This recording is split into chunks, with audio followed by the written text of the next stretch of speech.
Mes si chers amis, je vous dis un grand bonjour. C'est toujours une joie de vous retrouver et en ce premier dimanche de carême, de vous souhaiter de vivre ce temps de pénitence et de conversion sereinement et surtout dans la joie. Se bonifier, devenir meilleur, autant dire plus aimant, c'est le seul chemin capable de nous combler. Voilà ce que le Christ attend de nous. L'Église nous offre aujourd'hui un texte magnifique, mais tellement dense que nous ne pourrons pas l'épuiser en 5 minutes, c'est entendu. Que voulez-vous? Jésus est resté, après son baptême, 40 jours dans le désert, et 40 jours ne se traversent pas le temps d'une homélie. Si nous considérons que Jésus est venu sur la terre pour nous montrer le visage du Père et nous parler en son nom, on peut être étonné par le fait qu'il passa 30 années de sa vie dans son petit village paumé. Quel temps apparemment perdu! Et aujourd'hui, nous sommes encore davantage surpris de découvrir que les 3 années de prédication qui vont suivre ont été précédées par 40 jours dans le silence le plus total et en plein désert.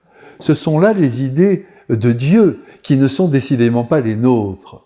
Dans ce désert, les tentations seront toutes au rendez-vous, orchestrées par celui que nous appelons le diable, le diviseur qui attaque encore aujourd'hui nos consciences en cherchant à en affaiblir la droiture et la justesse. Tout de suite, retenons pour notre vie 2 choses d'une importance capitale. La première, que nous recueillons de ces 30 années passées à Nazareth, c'est qu'il faut estimer la succession des jours et le quotidien qui en résulte, et je dirais même la routine. Vivre en aimant, en travaillant humblement et en famille, c'est là l'essentiel que Dieu veut nous voir honorer. Nos besoins de reconnaissance, nos soifs de pouvoir, nos envies d'argent nous font négliger le cours habituel de la vie. Attention, il y a là un piège qui nous est encore tendu par le démon. Quitte le quotidien, la routine qui n'a aucune valeur, casse tout, insiste le diable, renverse ce qui est établi, ta femme, tes enfants, ton ami, ta maison, comment peux-tu t'en contenter? Fiche tout par terre, voilà ce qu'il nous dit, ce monstre. Rêve de posséder le plus d'argent possible et de dominer enfin les autres. Le Christ, lui, le Fils de Dieu, s'est incarné à Nazareth, un petit village sans prétention, où il a travaillé comme un artisan, en se soumettant à la vie de famille la plus humble qui soit. Voilà déjà clairement montré un chemin de bonheur qui nous est indiqué, et je suis heureux de vous redire et de me redire à moi-même que si nous n'aimons pas notre quotidien, nous ne serons jamais heureux. En songeant à présent au Christ qui a choisi, avant de commencer sa mission, de demeurer en plein désert pendant 1 mois et demi, nous comprenons aussi que sans retrait, sans repli, sans silence, sans réflexion, sans prière, il est impossible de vivre dans la lumière de Dieu et plus encore de la porter au monde. Vous n'avez pas un seul saint, faites l'enquête, pas une seule sainte, catholique ou orthodoxe, de Saint Jean au dernier-né, le jeune Carlo Acutis, qui n'a pas offert à ses journées un temps de silence et de communion avec Dieu.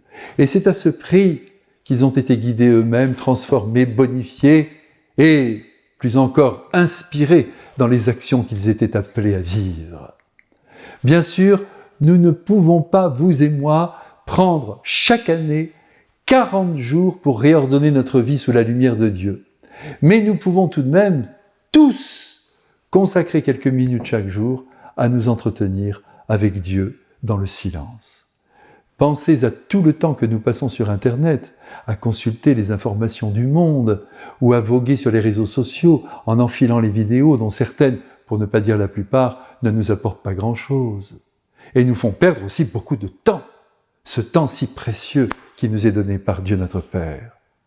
Si nous prenions maintenant la décision de fermer nos yeux quelques minutes par jour pour établir un contact d'amour avec Jésus, nos vies, je vous l'assure, seraient alors transfigurées par la lumière divine. Et quelle joie pour lui que de pouvoir enfin vivre dans notre intimité. Je vous bénis tous. Bonne semaine à tous et bon carême.